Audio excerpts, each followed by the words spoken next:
watching this on YouTube, you might have noticed that this episode is a week delayed. But if you want to get early access to our episodes, consider becoming a paying member. If you enjoyed this episode, please subscribe and share it with your friends. Thank you for all your support. I interviewed Alister McGrath for my Channel 4 documentary, Root of All Evil. He's a theologian, a nice enough fellow, but I wouldn't go out of your way to listen to this interview unless it's to remind yourself what an empty, vacuous, non-subject theology is. People say, obviously you'll think naively, and I haven't said it, but people will say things like, where was God in the tsunami? Where was God in the New Orleans hurricane, etc.? I think Christian theologians, in looking at natural disasters, suffering and so forth, have tended to take two approaches. One is to say, let's try and explain this. And that, I think, doesn't really get us very far because we can't really make sense of these things. Maybe this is just the way things are. But the other approach they have used, I think, is much more important, is to say that we need to cope with suffering. That, in effect, the real issue is not so much how we make sense of this, but given that people are suffering, what may be said, what may be done to actually make that more bearable. And certainly the Christian view is that of a God who knows suffering at first hand, who's been here before us, who's experienced the worst that the world can throw at in the life and death of Jesus Christ. And I certainly do find that consoling. It also animates me to want to try and do something about those who are suffering at this moment. So it's not simply a question of intellectual reflection. It's about wanting to try and get out there and do something because I believe that's what God would want me to do. But when you read of tens of thousands of people being killed, drowned, or blown away, whatever it is, and then you read that one child was saved, and the parents are, thank God for saving this one child, doesn't the irony of it strike you? I mean, that God could have saved all those 10,000 people. Why would he save this one child? I mean, I would hope that he would say he didn't save the one child was just lucky. But there are many people whose faith in God, almost unbelievably, I find, is increased when there's a disaster of this kind, rather than being decreased. I mean, can you get your head around that? I think I would love to be able to explore the question of whether the world could be made in a different way so we don't have these seismic shifts. Could we make a world where there weren't these things? Could we make a world in which these shifts didn't take place with resulting tidal waves and so forth? I don't know the answer to that question, but it's a very significant question all the same. But in response to your question about a child being saved, I think one of the most fundamental instincts in human nature is to want to give thanks for things that happen that they believe to be good things. And certainly I fully take your point that it seems ironic that when many have died, we should be thankful for one being saved. And yet for the parents in question, that would unquestionably be something they felt overwhelmed by, and would be the most natural thing in the world for them to want to give thanks that their child had been saved. Of course, and I mean, I would agree with that. I'd agree that the psychological benefit of that is huge. But would you, as a detached scholar and theologian, would you want to say God saved that one child? I would want to say that God saved that one child. I would also want to say that the parents in question were right to give thanks for that. But I would therefore not want to say, I think, that God was in some way responsible for what happened elsewhere. I'd want to say that rather the limitations of the way the world is lead us to the point where this happened in the first place. In other words, that, the key question is, could a world be made in which these volcanoes do not erupt, in which there is no shifting of plates, where there are no tidal waves? And that, I think, is not a question about God. I think it's a question about the way things are. I can't help feeling you're painting yourself into a rather awkward corner here, because on the one hand, you're saying, well, these are plate tectonic events, and could one imagine a world that didn't have plates drifting around and therefore the occasional earthquake and tsunami? And perhaps you can't. But if God has the power to, I thought, to be consistent, you would say, no, the plate tectonics is part of God's creation. God is a creator of a world, a universe in which plate tectonics is part of it. And therefore, he can't change that and wouldn't wish to. It would be almost undignified. It would almost be a kind of blasphemy to go in there and start messing around with this perfect creation which he's made. But then you suddenly say, well, he saved the one child. That seems to me to be completely to undermine the rather loftily but consistently reasonable position that you've come to about the way the world is made, you're suddenly backtracking and saying, oh, but he can just reach out and pick out one child and save that one child. How do you reconcile that? I think a lot of debate about the whole question of suffering and so forth involves saying, here is the world we know. Now, here is another world in which these things don't happen. And there is this idea that somehow that imaginary world can be used as a way of judging this world. And certainly we find that in both Christian and indeed atheist writings. I want to say that the world as we know it is the only one we have to compare it with. And therefore we might theoretically reflect on whether there could indeed be a better world where these things don't happen. But we have the way the world is. If there is a better world, I don't know what it is, and I don't necessarily believe there could be one, which is why I don't have any difficulty in accepting that God made the world as it is. But my key point is that when faced with suffering, we are dealing not with a God who stands up in distant isolation and somehow just says, oh, that's just too bad, but a God who has entered into this world, who has experienced its pain, who knows what it is like to lose a son. And for Christians, that's immensely important because it means that God is one who doesn't just be a compassionate, distant spectator of what's going on, but one who has been here before us, and thus people can turn to with confidence, knowing that God understands what they are going through. I almost get the impression you're not interested in the question of did God reach out and pluck that child? I mean, it's almost as though you're constantly concerned with the psychological impact, with the symbolism, and yet you did say you thought that God saved that one child, and that, I still repeat the question, it really does seem to me to contradict the very reasonable thing you said before, and just now again, that the world is the world, and you would not expect God necessarily to be able to interfere with it. I mean, let me put another example. At the time of the 9/11 atrocities, one of the planes didn't make it to its target and crashed into a field. And it later emerged that some of the passengers had probably been wrestling with the crew, and that's why the wife of one of those men, they learned about it on mobile phones, said that she felt that her husband, who had been wrestling with the hijackers, was God's instrument in stopping the plane crashing into whatever its target was, might have been the White House.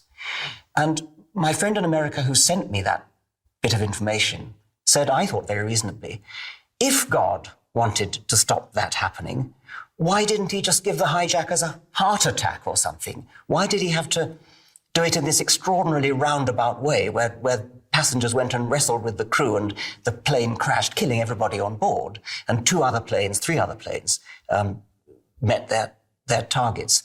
I feel you're being extraordinarily inconsistent in maybe you don't agree with her, but it sounds similar to what you were saying about the child rescued from the tsunami.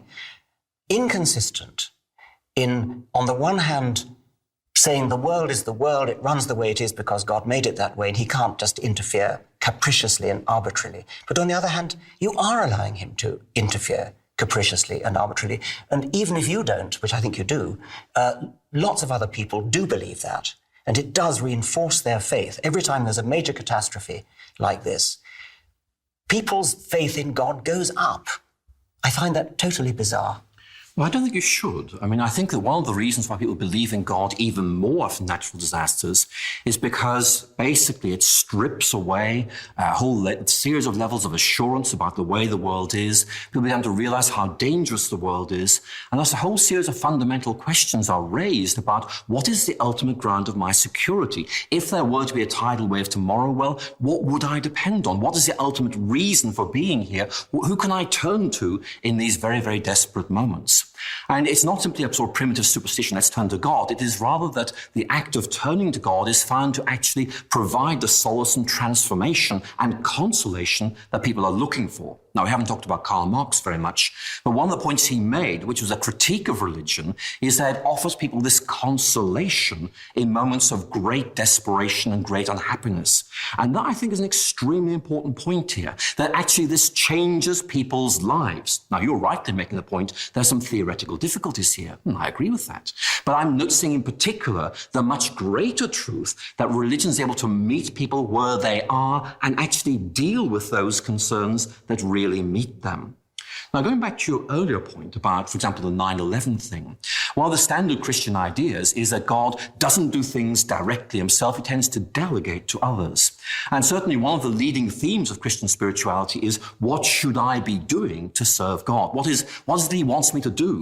And therefore, I personally wouldn't have difficulty in understanding what those passengers on that plane were doing. I mean, what they were saying, in effect, is, if I wrestle these people to the ground and this plane crashes and I die too, well, I believe a greater good will come out of it, because if this thing crashes where they want it to crash, so much more damage is going to be done. And so I think that there is this issue of simply wrestling with this question, what is it that God wants me to do? And in that case, I think these people clearly felt this was the right thing to do and believed they had done the right thing. I'm sure they did, and I'm sure it was the right thing to do. I have no problem with that at all. The problem I have is with the man's wife saying that he was the instrument of God. If he was the instrument of God, why didn't God just tweak the steering wheel of the plane or do something else that in his omnipotence he presumably could do? It's one thing to say this man was a courageous man who decided the best thing to do was to wrestle the hijackers, even if it meant crashing, which of course it did. That is entirely understandable. That's a rational calculation. It's a calculation I like to think I might have done myself. But the calculation that says he was the instrument of God, whereas God, you might think, would have used a much more humane instrument if he was capable of doing it. I mean, what it looks like to me is that the world is precisely the way it would look if there were no guiding spirit, no God, nothing controlling it.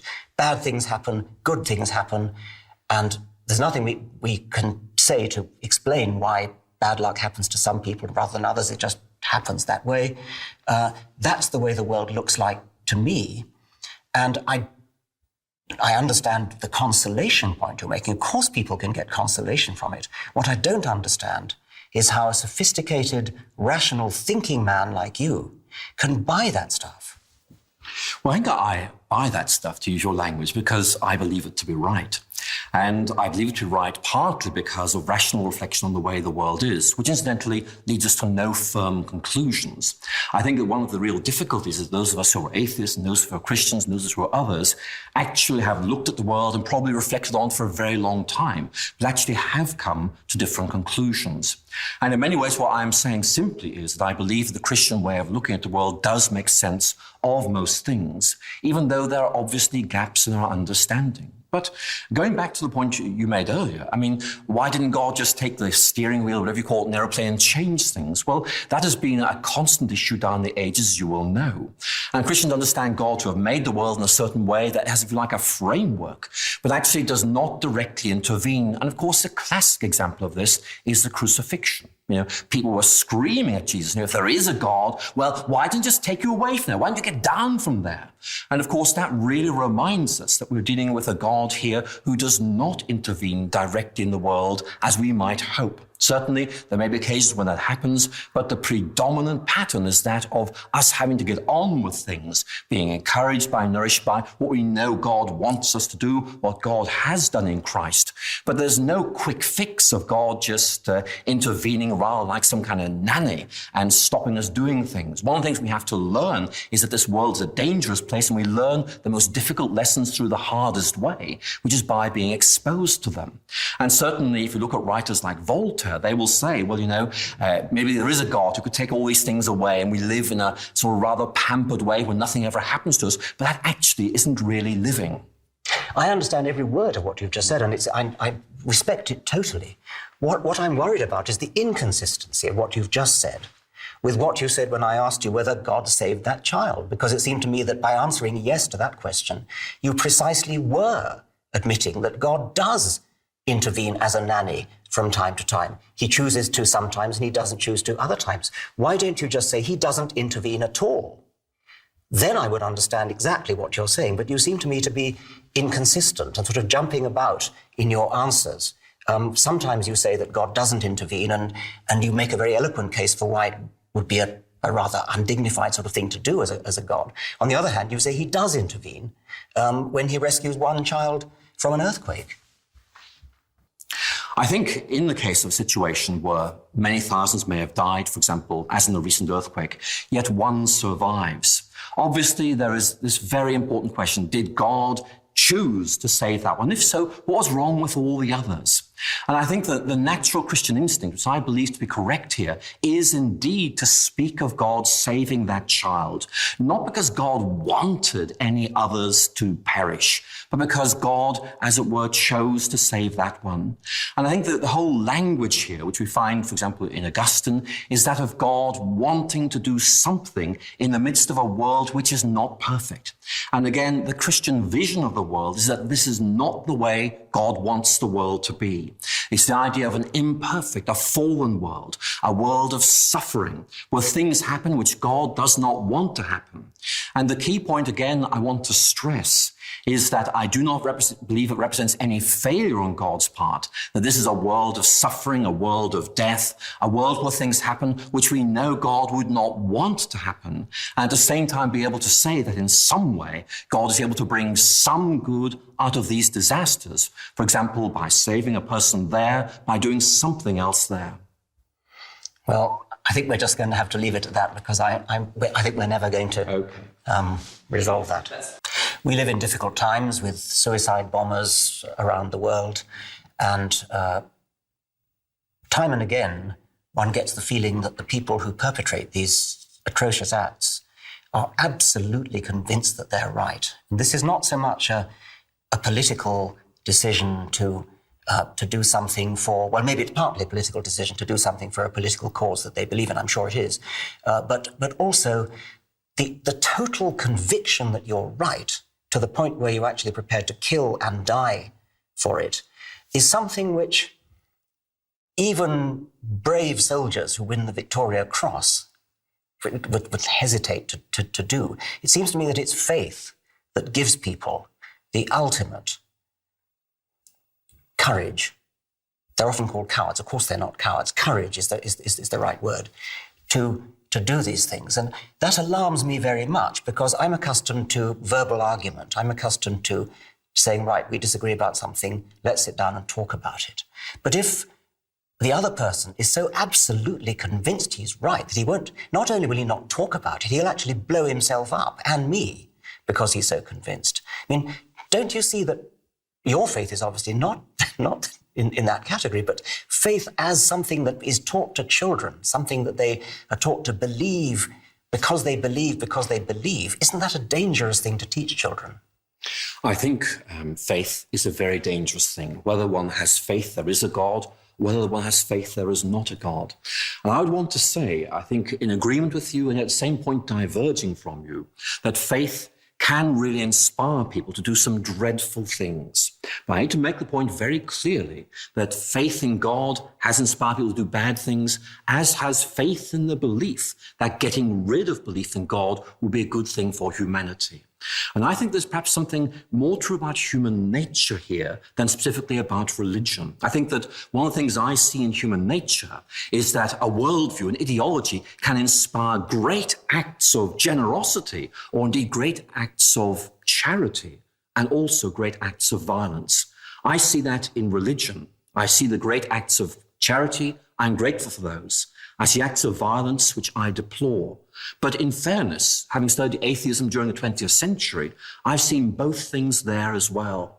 I think the real question we're confronted with as human beings is simply, if worldviews do inspire people, can we please make them do good things instead of using violence? And maybe I'm just dreaming there, but it seems to me there's something about human nature which makes us go and do bad things in the name of something that might possibly be very good.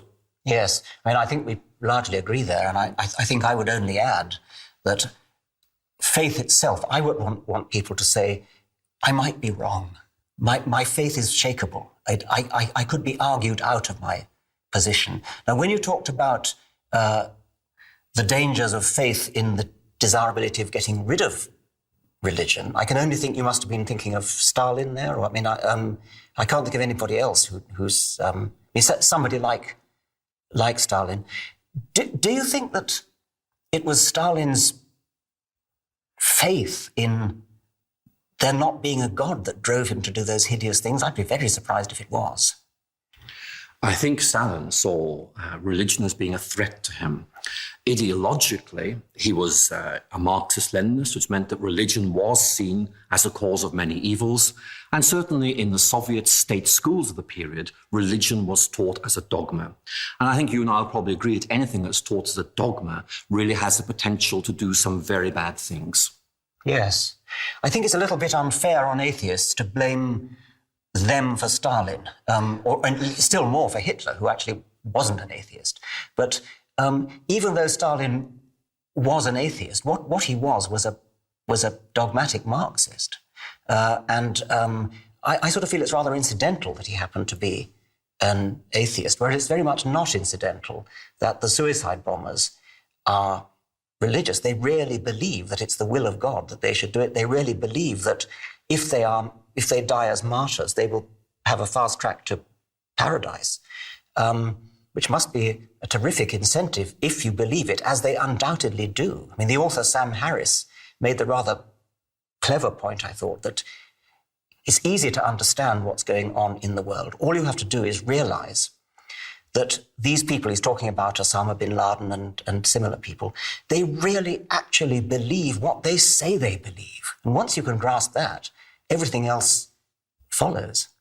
I think the atheist critique of religion for doing violent things was very easy in the 19th century. We look back at the Spanish Inquisition and things like that. But I think we stand at the dawn of the 21st century, and we have seen what institutionalized atheism did in the 20th century. That doesn't prove there is a God, doesn't prove there's not a God. I think it simply proves that as human beings, we need to be intensely responsible about any ideology and its impact on the way in which we live. There need to be limits. And I think that's one of the most important outcomes of our discussion this morning. Yes, I agree with a lot of that. I must object once again to the phrase institutionalized atheism. I mean, Stalin was pushing institutionalized Marxism. He happened to be an atheist. Hitler was pushing, well, goodness knows, some sort of vague sub-Wagnerian private religion of his own. He never actually formally renounced his Roman Catholicism, and he sometimes invoked it in his more virulently anti-Semitic speeches. But I wouldn't wish to claim Hitler was religious, nor would I wish to claim Hitler or Stalin were institutionalized atheism. It is certainly true that there are other ideologies which have caused hideous deaths and destruction and torture and are deeply, deeply evil. Faith in the wrong hands is to be added to that list. Atheism is not, because it was incidental to what Hitler and Stalin did, not a deeply integral part of their worldview. I hear your objections to the phrase institutionalized atheism, but in response, I would want to say that atheism is not a sort of add-on belief for a Marxist. It's core. It's a central explanatory theme, and also leads to the Marxist program of wanting to eliminate religion by force when it did not decline as the theory said it would. So we may have a difference here about what words we use, but I would simply want to say again that the history of the 20th century shows that even atheism, which can be benign, even positive in some contexts, can end up mimicking the worst of religion in its certain contexts. And therefore, again, I say, the real issue is human nature. When we see a worldview that inspires us, that makes us think we must do something, sometimes we do some very good things, but I'm afraid history suggests also we do some very bad things. Yes. Perhaps we might invoke George Orwell and the idea of the thought police and thought crime. When society chooses to police actions like thieving and murder, then that's part of the law that we all understand. We should, all of us, be very, very worried when society starts to police thought. And that, of course, is what Stalin did and what Hitler did. So they were in the business of controlling people to the extent of actually imprisoning them, killing them, because of what they thought. Faith at its worst can do that. Faith at its best obviously can't. There is a sense in which the sort of rational discussing way of doing things, which is what we've been doing this morning, is, I believe, antithetical to faith, but is the kind of thing, and the faith that I believe it's antithetical to was the kind of thing that Stalin would have understood. Not that he was religious, but, or perhaps his early training as a seminarian might have given him the idea that controlling thought was the right kind of thing to do. And I think we should simply agree that thought police, in all that that implies, is deeply evil and deeply wicked and can have terrible consequences. And what we must try and do is to enter into reasoned discussion together. Do you think science and faith are incompatible? No, and I think the history of the whole interaction of science and religion shows that this idea there's perpetual warfare between them is simply historically unjustified. What you can show is at times they are in conflict and at times they work quite well together. And it seems to me that there's an obligation on all of us to try and make sure they work together well in the future, as at times they have done in the past. You've written that atheism is in decline, is in twilight. What do you mean by that? Why do you think that? When I was researching a book called The Twilight of Atheism, one of the things I noticed is that its appeal is shaped largely by cultural factors. Where belief in God is seen to be a bad thing, atheism begins to flourish. We seem to be entering a phase in Western culture where that core belief seems to be eroded. There's a new interest in postmodern culture about spirituality. And what I see happening, and I don't say this makes it right or anything like that, what I see happening is people beginning to talk instead about spirituality instead of atheism. It's particularly evident amongst younger people. And that made me wonder, amongst many other things, whether atheism actually was beginning to lose the appeal it once had in a more modernist culture. What about the sort of spiritual atheist, if I could coin that phrase, somebody like Einstein, who was a deeply spiritual man, but who didn't actually believe in a supernatural God? Well, it's a very interesting debate we could have about whether Einstein actually was an atheist. Certainly, he was not a conventional theist, but I think I would want to raise questions about whether he could be said to be an atheist as a result. But that example aside, I think I can certainly agree that there are many atheists who feel that it is natural or proper for human beings to explore a more spiritual side. I have no difficulty with that. But it seems to me there is an inconsistency there between a fundamentally atheist viewpoint, particularly a Marxist viewpoint which stresses the material side of life, and this growing interest in the spiritual side of things, which we're seeing all around us. I would call myself a spiritual atheist in that I do not believe in anything supernatural, but I have a deep reverence and wonder at the mysteries of the universe and a desire to understand them, while at the same time feeling that supernatural explanations for them are never going to be helpful. I think we have a very interesting disagreement then on what the word spiritual means, because certainly I know many atheists like you who will talk about a sense of awe in the presence of nature. Others would say, no, it is more than just a human response to nature. There is something there which is eliciting a response, and they will use the language of spirituality or the spiritual to actually mean something that is not simply in nature, but actually goes beyond it, even though they wouldn't use traditional Christian language at all to refer to it. I find that development very interesting. I'm not sure where it's going to take us. Thank you. I've enjoyed reading your writings very much, and one of the things I've noticed is that in your writings we have what we might call a double critique of religion. There is a sort of intellectual critique. In your view, the religions do not have adequate evidential foundations, but alongside that I occasionally detect flashes of anger, that this is something that is bad, that is evil. The world would be a better place if things were to change. And so I suppose my question really is this: why the anger? What is it that really makes you cross about the way religious people think or behave? I think two possible answers to that. One would be relating to the evidential point. First, I think that religion teaches people to stop questioning. I'm sure you disagree with that, but the way I see it, it is such a privilege to be born at all. It's a very improbable event that either of us were born. we have the privilege of being in this universe for a few decades.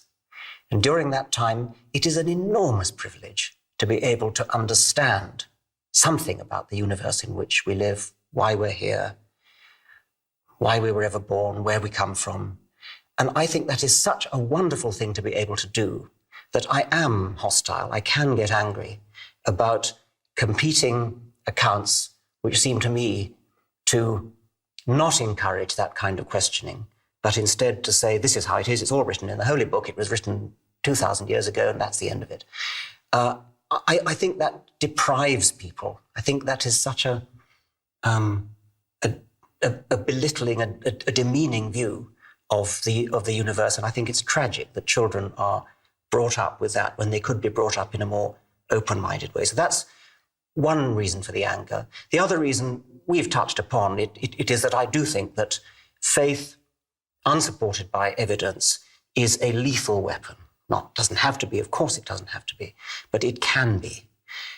It's a weapon because possibly unscrupulous people can get hold of often young men and use them as weapons, use them as human bombs. And the only reason they can be deployed as human bombs is that they have been brought up from childhood onwards to believe implicitly, without question, that whatever the particular religion is, the details don't matter. The point is that they do believe that it is the will of God that they should detonate themselves and blow up a busload of people or blow up a skyscraper in New York. I don't think that any kind of reasoned argument would do that to people. And so I believe that religious faith, is an enormously powerful psychological weapon. It isn't always used for the bad, of course, but the fact that it can be used for the bad makes me want to cut it off at the roots, and at very least to stop the inculcation into children of the idea that there is something virtuous in faith. I am very concerned, so I suppose we could call this a third reason for hostility. I'm very concerned with the way children coming into the world, innocent and knowing nothing, are taken over by the religion of whatever culture they happen to be born into. Doesn't happen to everybody, but it's very common. And so you see children being labelled in Northern Ireland. This is a Catholic child, this is a Protestant child, with all that that implies in the really appalling cultural circumstances due to the history of Northern Ireland. I would much rather say this is a child. Perhaps you could say this is a child of Catholic parents, or this is a child of Protestant parents, but to tie a label around a tiny child, this is a Catholic child, when the child is clearly too young to know what it thinks about the transubstantiation or whatever it is that differentiates Catholics from Protestants. And it's no argument to say in reply that the conflict in Northern Ireland is all about politics and historical grievances. Of course it is. But the labelling of children, generation after generation after generation, down the generations, only exacerbates the problem and is bound to do so. If you enjoyed this episode, you can show some support by subscribing to the podcast, sharing it with your friends, and leaving a review.